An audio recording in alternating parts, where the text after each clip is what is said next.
So hi, Andy. Can you tell us a bit about you? So what do you do, about your family, things like that?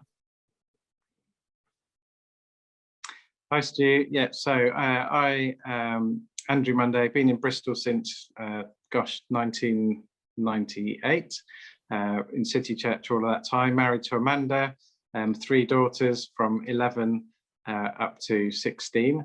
We're all a little short family, but perfectly formed, as they say. So I'm a technical director for a company called Babcock, the UK's second biggest aerospace and defence company, and essentially I'm accountable for all of the technical outputs that we produce as a business unit. Wow. And what made you do this job? Yeah, so my previous company I was at for 22 years, so I've done quite a few different roles in that time, but I was increasingly feeling we went through quite a tough time as a company, went through quite some quite big changes. A lot of people left, and I kind of felt I needed to be there to lead through some of those changes, to help in the transition, to make sure people were looked after, because it's one of those situations where the leadership came in from a different part of the organization. I needed to care for what we had from the previous setup. So I kind of felt a responsibility to be in this company doing those activities, but we'd got to a point where I felt actually it's okay now. I can step away, and I felt it was the right time to do that. And I'd been actually from West Point 2 years ago praying about what to do, and kind of feeling led to move on to something. I'd thought I would be leaving and starting my own company in some way, or joining with other people in a new company. But through a number of different events, just felt God leading me into this role, which it's still an engineering role, but very different in terms of the shape of it. So yeah, it was a mixture of feeling that God was telling me it was time to move on, and just the doors opening up in a way that I felt was God leading me into it. Cool. So what does leadership mean for you, kind of day to day in your work? Yeah, so in my current role, my leadership accountability, if you like, is to make sure that we have set ourselves the right direction to take in terms of developing new technology, making the right investments in technology, in future people capability, but also in setting the culture that we have as an organization. So being part of that as the broader board that leads the business unit, but also in particular setting the culture of how we go about doing our technical work from an engineering and technology point of view. Okay. So what are some of the values maybe you have in terms of that job and what you do in your work? So I think the first thing I think is that one key value is you have to be what you want others to be. You have to model that. So leadership is more than setting an example, but you can't lead without setting an example. Is how I view it. And then the key things for me are a mixture of hard work. So for me, working hard and doing your best is a non-negotiable for everybody. That's what I look for, and that's the kind of culture that I set. I think there's the integrity and honesty part. Again, that's something that I look for in everybody. And then the third quality is, I think leadership is about bringing people together, setting the direction of where you're heading, but also building the team together. And for me, that's not about molding people necessarily. That's more about identifying their strengths and how they play best in the team. So I'm a strong believer in that aspect of leadership. Identify people's strengths, because we all have those, and then work out where people fit. Cool. So we've been going through this series, haven't we, on leadership called Disruptors. So what does maybe more radical leadership look like for you? So radical leadership's interesting one, isn't it? Because radical is kind of defined by being different to something. And I think for us, that means as Christians, that means radical in terms of different to the world. And for me, the one thing, the kind of common denominator that you see in the majority, not always, but the majority of leadership in the world is it's about me as an individual. It's about I want to succeed. I want to get my bonus. I want to make sure that I can progress, that I can move to the next step. And as Christians, we have to be really careful not to get sucked up into that in our worldly jobs. Our whole culture is about the individual. What can I get? What's good for me? And for me, the radical aspect of leadership that we have to model is what Jesus modeled, which was servant leadership. We're not there to promote ourselves. We're there for the good of others, because we don't have to worry about ourselves. God takes care of that bit. That's his job. And if we're worrying about ourselves, we're basically telling God that he's not doing his job, which I don't think is a good idea. So the most radical thing we can do as Christians in leadership is to model genuine servant leadership from the heart, not just as an outward appearance. Look for the good of others, the good of our companies, and leave it to God to look after us in our careers. Amazing. Thank you. That's brilliant. Okay, so Joe, if you could just tell us a bit about you and, family, what you do day by day, that would be great. Yeah, hi, I'm Jo. I'm married to Tim, and we have 2 children. One of them's literally just born a month ago, Aria and Ezra. And I stay at home with the children. I used to be a teacher, but I stopped teaching when my daughter was born. So my day-to-day life looks very much like raising 2 children in the home. Amazing. So obviously, we know where children came from, but what, you decided to give up teaching. How did that happen? What made you do that? What's your thinking?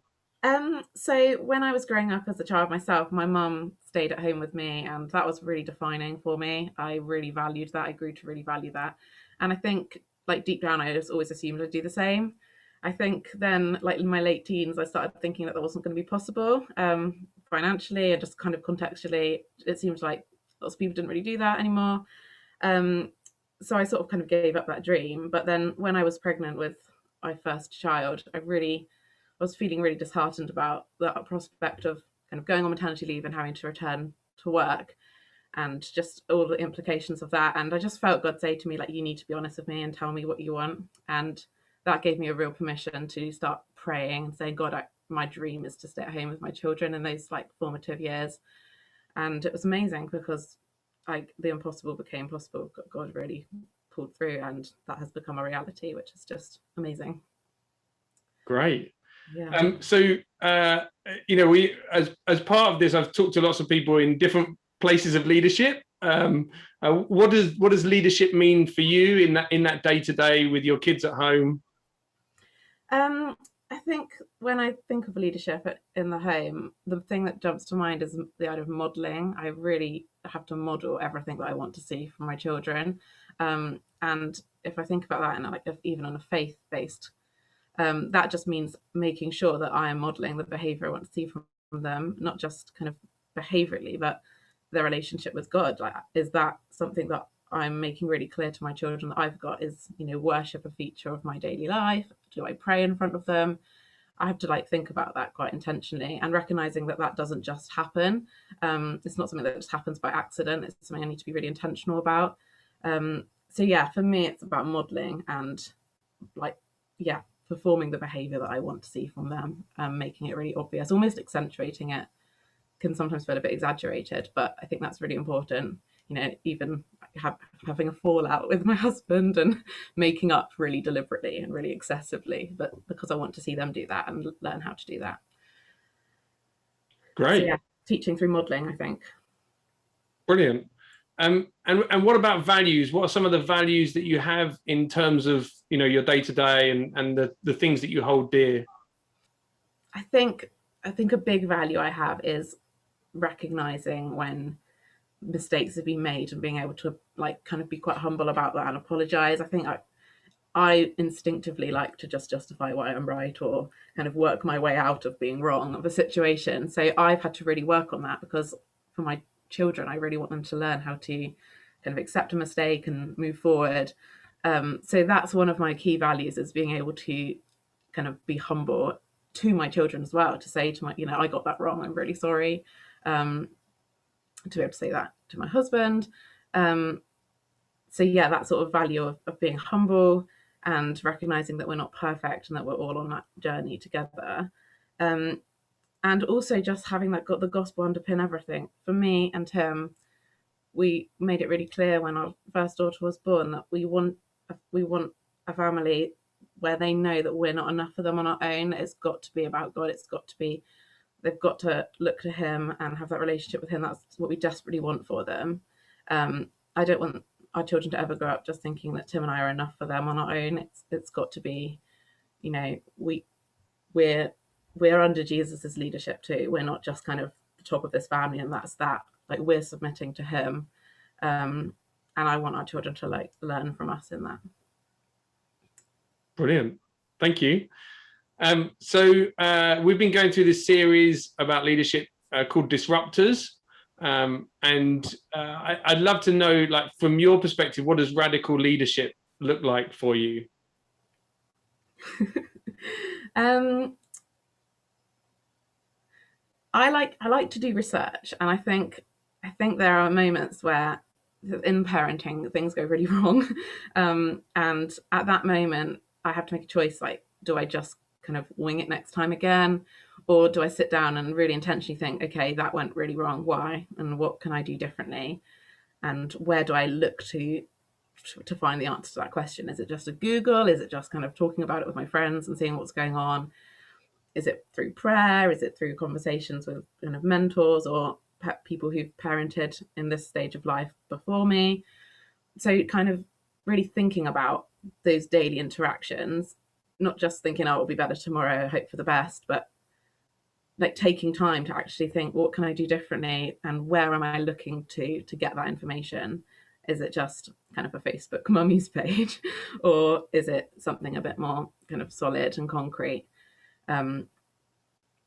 So yeah, for me, I think it's just about that intentionality, being really intentional about everything. I think it's really easy to assume, maybe with parenting, that things will just sort of click into place and change over time, but recognizing that, like with any job, it takes time and practice and research and skill, and you have to hone that skill. I think it's easy to maybe overlook parenting as a job, and so for me, it's kind of approaching it in very much the same way I'd approach my teacher professional training and the development that I would take in the workplace, kind of applying the same practices to my role as a mother. Brilliant. Thank you. Yeah. So it'd be great, Paul, if you could just tell us a bit about you, what you do, that kind of thing. Okay. So my name is Paul Wood, although most people call me Woody. In terms of who I am, I'm an elder in the church. I'm a husband of Camilla. I'm a dad of our 4 wonderful kids: Jacob, Jonty, Emmy, and Chloe, 9, 7, 5, and 3. So good ages to remember when the 2 are apart. In terms of my work life, I am the director of finance for a company called Newell Brands.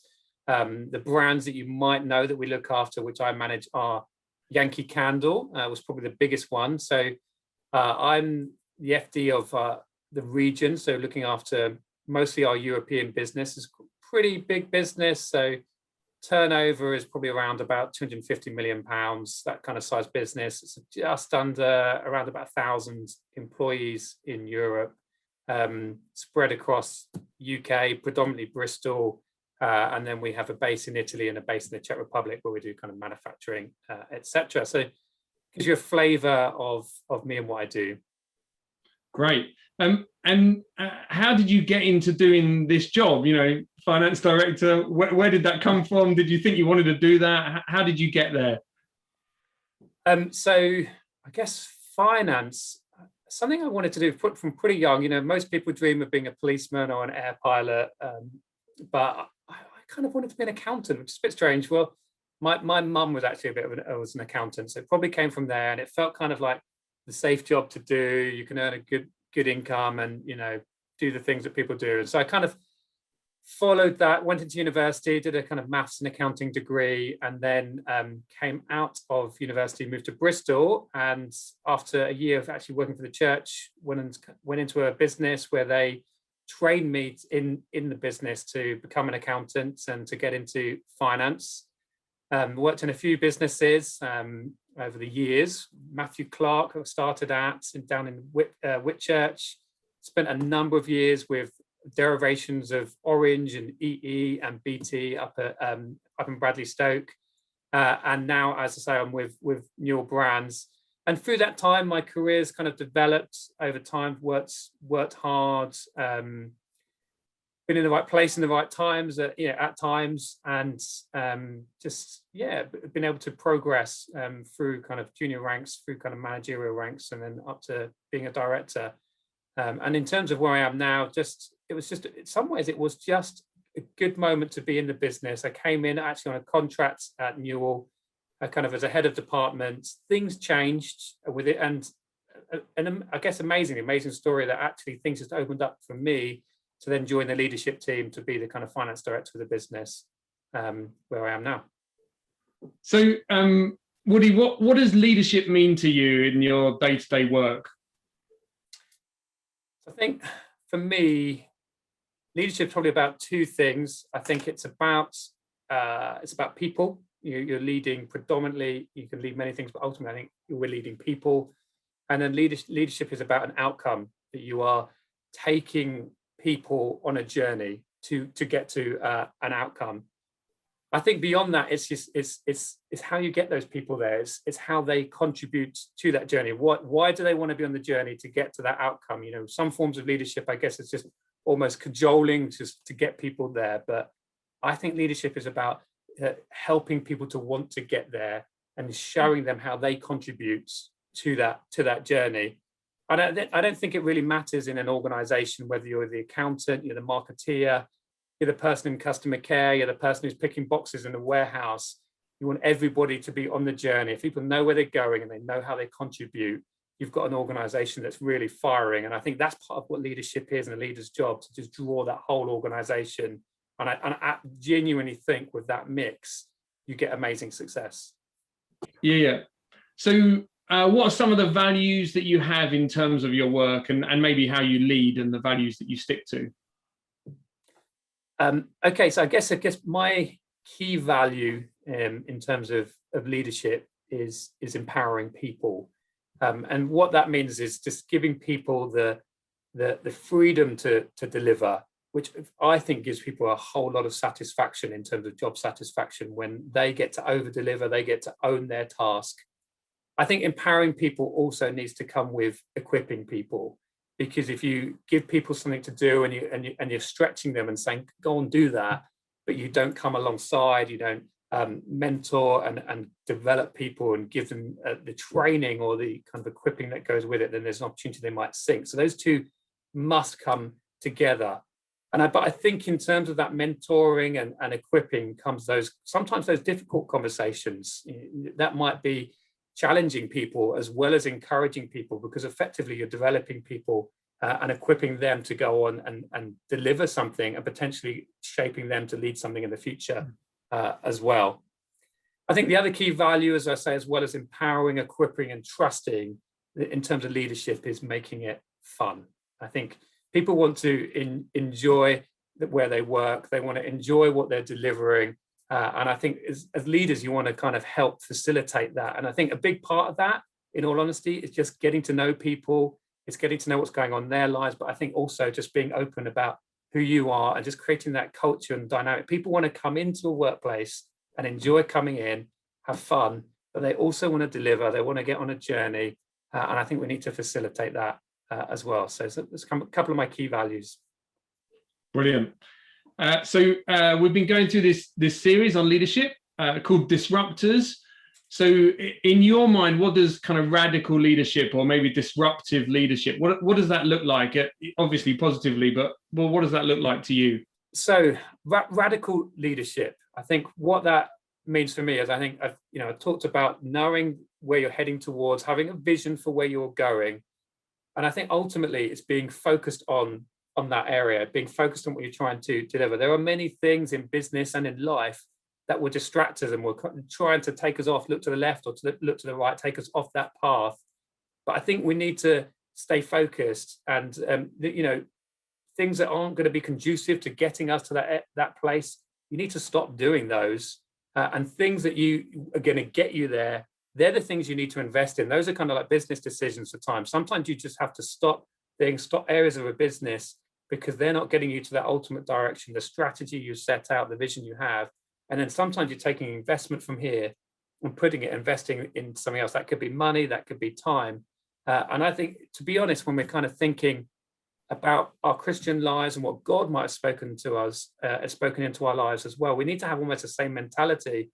God's spoken to us. We want to kind of try not to be distracted by things that are stopping us from getting there. And sometimes stop investing in the things that are stopping us from getting there, or maybe distractions from there, and investing in the things that get us into what God's called us to. Amazing. Thank you. No problem. So, Sarah, thanks for giving us some time. Just tell us a bit about you, like your family, what you do for work, that kind of thing. Yeah. Okay, so my name's Sarah and I'm married to Dave, wonderful Dave. We have 3 fantastic children, Thomas, who's 8, Clara, who's 6, and B, who is almost 4 next month. So busy family life. I always say that I'm a full-time mother and I work part-time for the council because that's very much how it feels. So I work 3 days a week at Bristol Council. I've actually just been seconded to a senior project management role that sits across adults, children and educational services, actually, to implement a major project across all 3 of those. But my standard day job, if you like, which I'll go back to eventually, is within strategic commissioning for adult social care. So that's the part of the council that develops, shapes and buys, I think, so a good way of saying it, buys services on behalf of our most vulnerable people in our city. So those that are homeless, those who have learning disabilities, mental health issues, etc. That's what I do. Amazing. So what made you do this job? Okay, well, as I said, my first priority is as a wife and mother. So I wanted a job that was flexible and worked around that so that I could give time and energy to that really, really important work that is building my children's lives and inputting into them. And I feel very called to be a mother, to raise my son and daughters. And I know we've been talking about sons and daughters more broadly and inputting into other people as well. So I wanted time to do that. So I work part-time. And I chose the job I do because I want to be part of building a city that our children can rejoice in, that they can, that's something, that a legacy that will leave, that can be something, inputting into something that's going to last and be there for them. So that's why I chose the job I do, really caring. And I felt that the skills that God's given me would be well suited. And there's also an element of, this has sort of happened as well, that in wanting to be flexible and also wanting to do something of this type, I guess God opened these doors in these areas. So that's why I do what I do. And I feel very cool to be a wife and a mother, and I also feel that calling in what I'm doing as well. So I think it's unlikely that any moment soon I'm going to pop off and do something quite different. I feel like I'm committed to this area and to adult social care and just broadly vulnerable people in our city. Amazing, thank you. So in those things, what does leadership mean to you, kind of day by day? I'd say it's using the influence that I have and that I've been given to be a blessing. So God has given me something and blessed me, and I want to use that on a day-to-day basis to bless others. and that takes being intentional in that. So I also want to encourage, I want to be a leader that encourages others and lifts other people up, and is not afraid to take a back foot, and can push other people to the foreground, because a lot of the time you get the best from your team when you're encouraging them and saying, look, you can do that, you go and do that presentation and show them what you've done, I don't need to stand up and do that for you. So I'd say that, and also setting the tone for the team. I think the more responsibility you have, I think it was Spider-Man, that with great power comes great responsibility, and that I feel that as I sort of step into more responsible roles, that you really have more of a chance to set the tone for the team. So bringing, you know, what I feel that God would want to bring to situations, so kindness and forgiveness, and this is a place where we're all learning, a place where we can make mistakes and it's okay. And also trying to step back and just listen. I find this hard, so this is something I have to do quite intentionally, but trying to step back and listen to what's going on and trying to really hear people rather than just bringing what I think into the situation. And I don't always do that, but that's something that I know that I struggle with, so something I'm trying to do. And trying to be a reflective leader, so trying to not just, it's so easy, and particularly in the work that we do, just to move on quickly through things, but trying to take a step back and be reflective and help other people to be reflective as well. Yeah. Brilliant. So you've talked about some values already, really, in some of the answers you've given, but are there, you know, some key values that you have in terms of your work and how you know, make decisions and things like that? Yeah, I try to have a long-term focus. So I try not to, the role I have is a strategic role, so it isn't reactive. I'm not on the cold face day to day, but I try and take a step back, and I think, because at the end of the day, when I'm in glory, they're not going to be like, Sarah, what did you well, how far did you get in the council? What did you what did you achieve there? I think there's going to be other things that that will remain, shall we say, and I try to count my days. Each day there's little things that I do, and I think, but there's a long-term focus, so not being too short-term in the decisions that I'm making, and trying to think, as I say, I want to leave a legacy. So this might not be the easiest thing right now, but long term, even when I'm maybe not here, and I'm not here to take the credit for it, what can I do now that other people will benefit from and build on? And also, I know that God sees us in the small things. So when I'm at home with my children and I'm just doing something small that they probably don't even appreciate. You know, my 3-year-old won't appreciate when I've tidied up something over here, or I've cooked them something a bit special over here necessarily.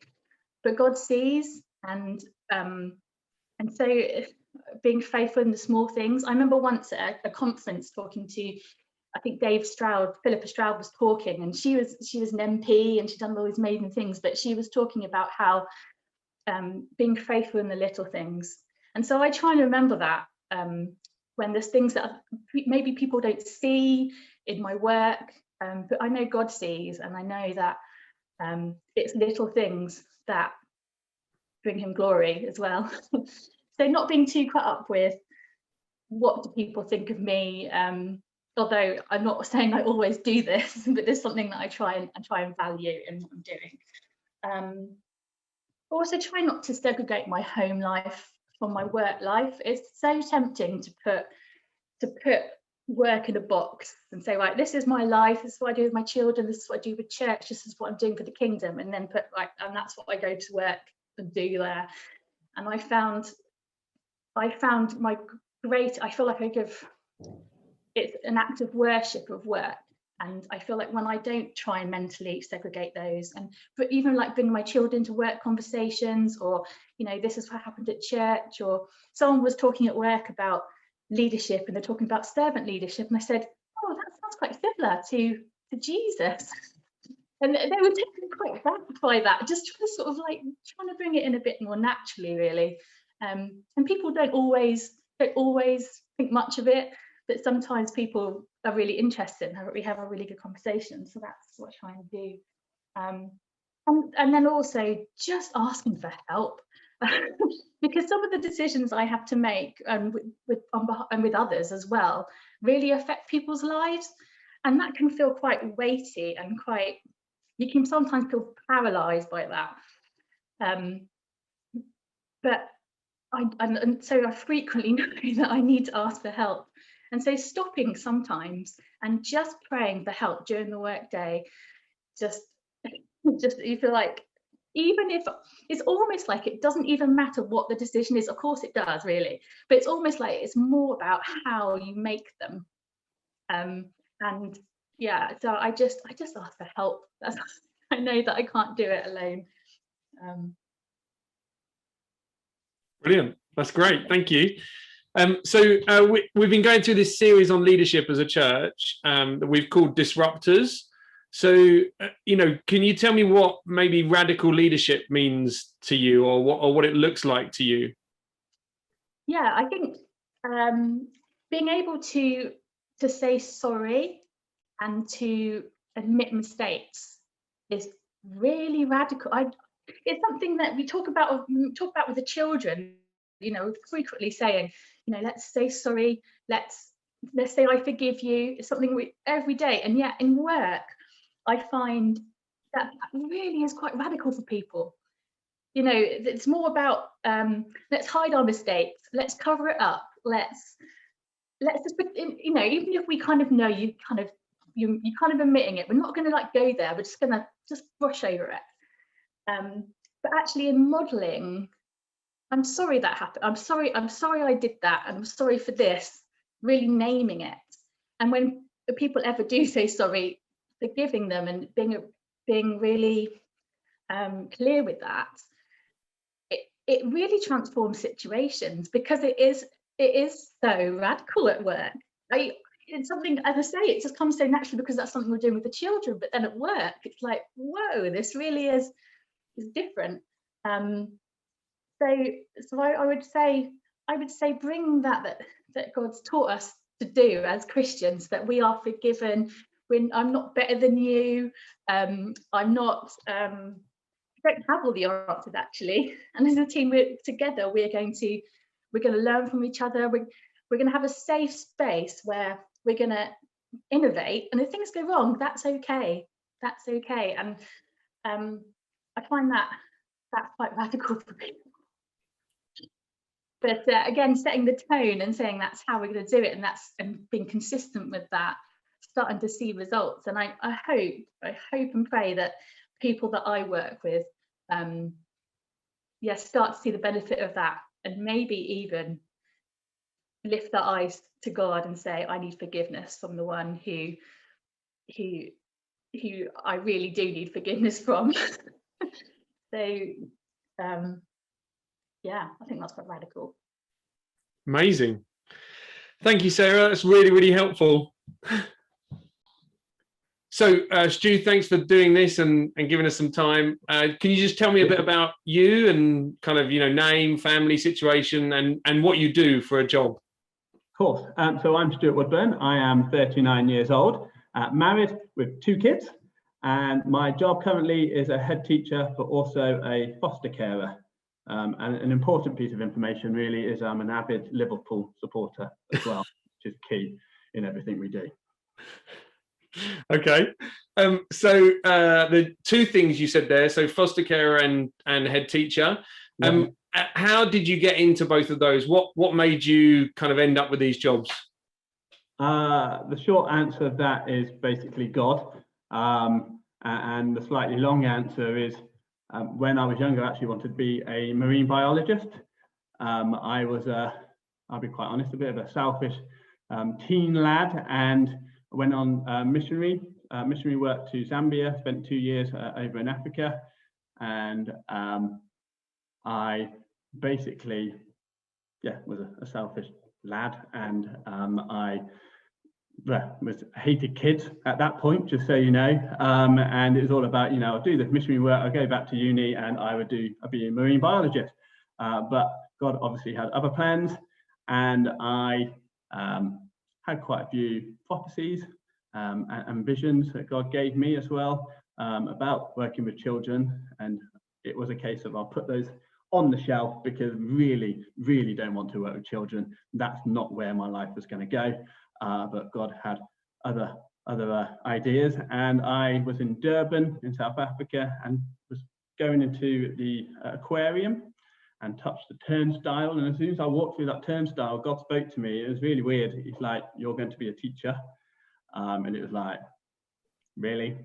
And it was a real special moment, and I walked straight back out of that aquarium and then spent a lot of time with God, and then since then, it's been a great journey. The doors have just been open. God really has led me along that journey really clearly, and I haven't been very good at many things in my life. I love sport, but never was the top, was never academic. But one thing that God has really given me a gift in was teaching, and so that's how I've come into kind of teaching, and then became a head teacher, a foster carer again.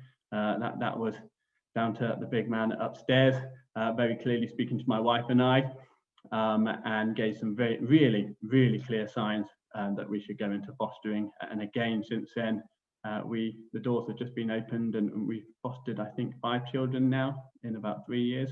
But it's been tough, really tough journey, but been great. Amazing.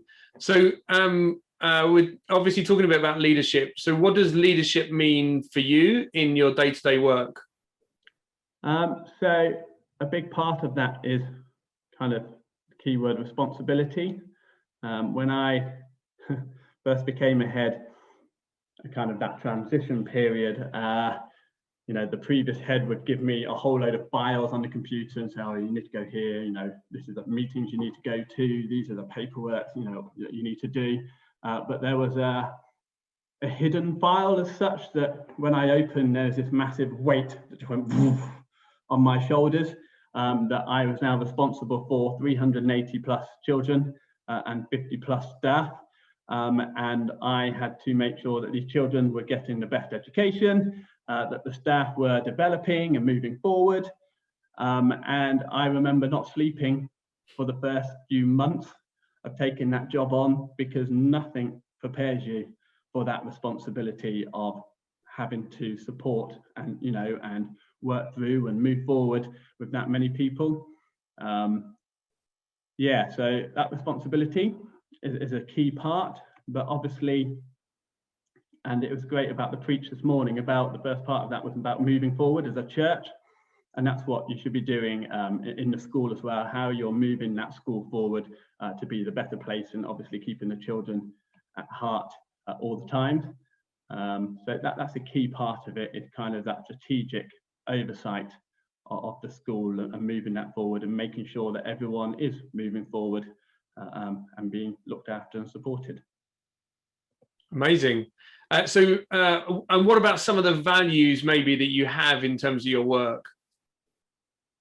So I really feel that we are all called to be leaders,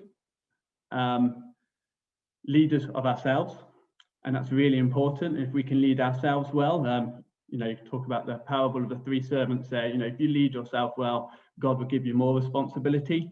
So I really take that to heart, that I've got to lead myself well. And that kind of comes down with the kind of ethical leadership strategy that I follow, that I base that on obviously Jesus and his teachings. So it's all about, that respect, building relationships, serving others, building community, the honesty.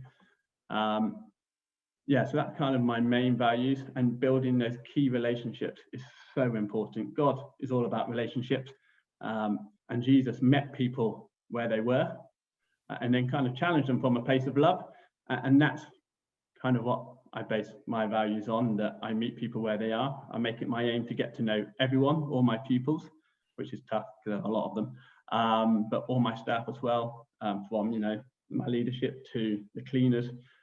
Everyone to me is part of that family, and I'm responsible for all of them, and helping them and supporting them. So that, yeah, they're my key values, kind of, yeah, showing that respect and just, yeah, serving others. Amazing. So we've been going through this series, haven't we, called Disruptors, all about kind of leadership. And I'd love to get your view on, like, you know, that kind of disruptive or radical leadership. You know, what does that look like to you? So when I was a bit younger, before I, you know, kind of came into this headship role, and I hope I don't offend anyone here, but I really thought like radical leadership was like that kind of hippie style, like way out there kind of thinking. And that was, to me, what radical meant. But actually, since kind of taking this role on, radical to me is actually putting God first, seeking his wisdom and seeking his direction. And that's something I've really learned since taking this school on. So I work in Withywood, which is a tough place to be. It's one of the most deprived areas in Bristol and the country. And actually seeking God and seeking his direction on a daily basis means that he's really kind of showing me the way, and that has really led to some radical decisions. So to me, yeah, it's kind of seeking his direction is what radical leadership is. And it's made huge difference to our school, and also it's now starting to make huge differences with our community, which is key, because it's a tough place to be in Withywood, and the only person that's going to make a difference there is God, because they seriously need Jesus. So yeah, that's how I see radical leadership.